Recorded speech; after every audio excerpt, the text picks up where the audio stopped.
Hey y'all, welcome back to the next episode of Loving Home with Liz. So in the last video, we talked about the home inspection and negotiating the repairs and getting all that done. So once that stage is complete, then your real estate agent is going to get with your closing attorney and with your lender and let them know that that stage has been completed. And the next step is going to be where the closing attorney is going to order the title paperwork for the property, and your lender is then going to want to order the appraisal. So the appraisal is going to cost different depending upon which type of loan it is that you have. So right now, VA loans are the most expensive appraisal reports that I am currently aware of, and they are running $650, and that is something you are going to pay out of your pocket to your lender so that your lender can then hire the appraiser. That is your responsibility as the buyer.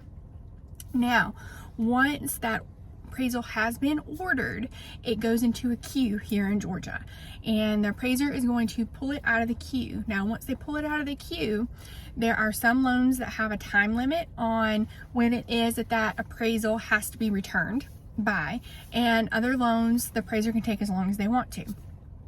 So what that appraiser is going to do is they are going to pull comparable properties to the property that you're purchasing, and they are going to determine how much that property is worth for the actual lender. So there are two types of values on property. There is one, market value.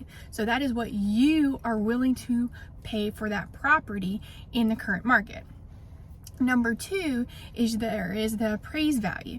So that is what the bank is willing to give you for a loan on that same property.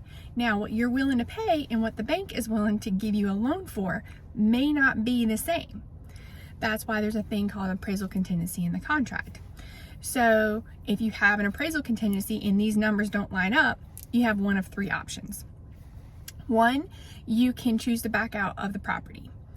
Two, you can try to negotiate with the seller to come to a compromise between market value of what you were willing to pay for it and the appraised value. Or the seller can drop the price down to what the appraised value is. Now, if you do not have appraisal contingency on your contract and there is a gap, you as the buyer are responsible for paying that difference in between the two numbers. So that is where your real estate agent is really important, that they let you know where they think that that property value is worth, and make sure that they're preparing you that if the market value and the appraised value are not the same, they should let you know that you are responsible for the difference between the two.